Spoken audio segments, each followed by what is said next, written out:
Assalamualaikum warahmatullahi wabarakatuh. Salam bahagia untuk kita semua.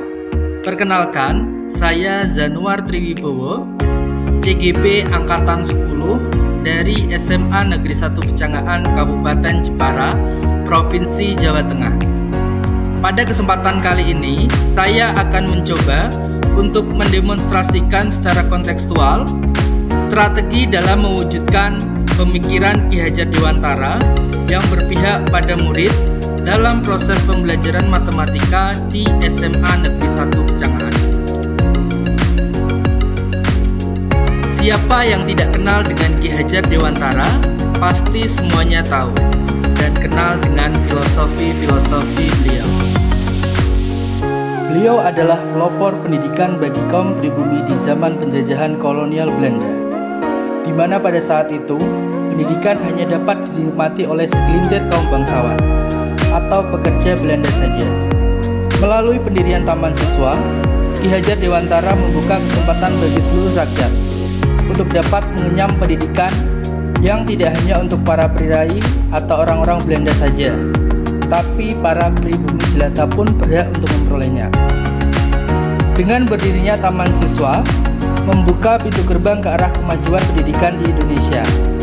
Hingga saat ini, pemikiran-pemikiran beliau masih relevan dan Tut Wuri Handayani yang merupakan salah satu bagian dari trilogi pendidikan Ki Hajar Dewantara dijadikan sebagai semboyan bagi sistem pendidikan di Indonesia. Dan tahukah Anda bahwa Ki Hajar Dewantara ini adalah Menteri Pendidikan pertama di Indonesia yang diangkat pada masa pemerintahan Insinyur Soekarno dengan nama asli Raden Mas Suwardi. Ki Hajar Dewantara mengartikan pendidikan sebagai tuntunan dalam hidup tumbuhnya anak-anak, menuntun segala kodrat yang ada pada mereka agar dapat mencapai keselamatan dan kebahagiaan yang setinggi-tingginya, baik sebagai manusia maupun sebagai anggota masyarakat. Sedangkan kita sebagai pendidik tidak bisa mengubah kodrat yang sudah dimiliki oleh setiap anak, melainkan hanya dapat menuntun mereka dengan mempersiapkan pengalaman-pengalaman terbaik dalam proses ia menjadi dewasa. Dalam proses menuntun, anak diberi kebebasan. Namun, pendidik sebagai pamong tetap harus memberikan tuntunan dan arahan kepada mereka agar anak tidak kehilangan arah dan membahayakan dirinya. Seorang guru sebagai seorang pamong dapat memberikan tuntunan agar anak dapat menemukan kemerdekaannya dalam belajar. Menurut Ki Hajar Dewantara, setiap anak memiliki keunikan dan karakteristiknya masing-masing sesuai dengan kodrat alamnya. Seumpama tanaman, ada berbagai macam tanaman yang tumbuh di taman atau ladang. Ada tanaman padi, ada tanaman jagung dan sebagainya, yang memiliki perbedaan antara satu tanaman dengan tanaman lainnya, sesuai dengan kodrat yang dimiliki dari tanaman itu sendiri. Begitupun dengan anak-anak yang ada di dalam kelas kita, mereka memiliki karakteristik keunikan dan potensinya masing-masing. Dan ini sudah dimiliki oleh mereka sejak anak-anak itu lahir dan merupakan anugerah dari Sang Pencipta. Lalu, apa yang harus kita lakukan sebagai seorang pendidik? Sebagai pendidik, tugas kita adalah mempersiapkan lingkungannya. Kenapa? Karena kita sebagai pendidik tidak bisa mengubah kodrat yang sudah dimiliki anak. Ibaratnya seorang petani yang sedang menanam jagung, maka si petani tidak bisa mengubah biji jagung menjadi biji padi. Petani tidak bisa menyamakan cara mengurus tanaman jagung dengan cara mengurus tanaman padi. Tetapi yang bisa petani lakukan adalah dengan mempersiapkan tanahnya yang bagus, pengairan yang terbaik, pencahayaan dan nutrisi yang cukup, sehingga tanaman-tanaman yang ada di ladang dapat tumbuh berkembang dengan baik dan memiliki kualitas tinggi.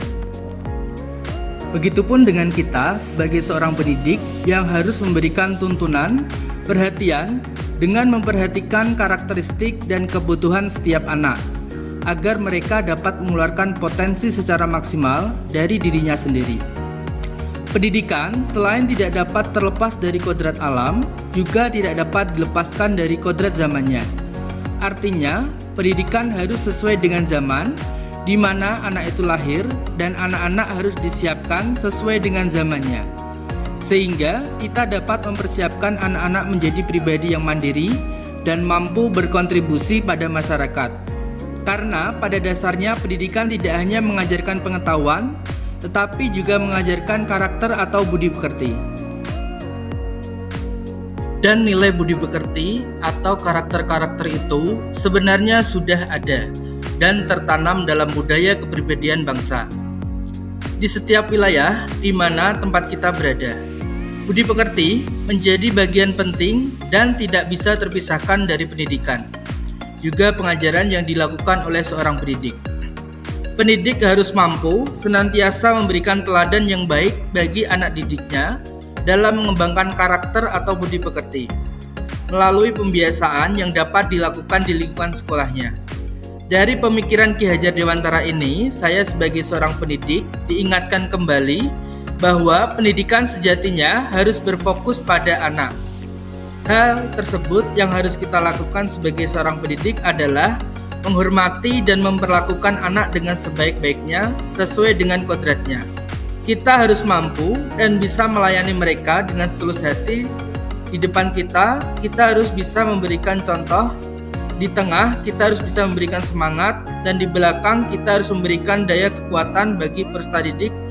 Tidak hanya itu juga, kita sebagai seorang pendidik juga harus senantiasa mampu dan mau untuk mengikuti perkembangan zaman dengan terus mau belajar dan giat berlatih. Sehingga kita akan mampu mempersiapkan diri dan mempersiapkan anak-anak kita menjadi insan pembelajar yang berakhlak mulia. Terima kasih, saya Zanuar Triwibowo. Wassalamualaikum warahmatullahi wabarakatuh.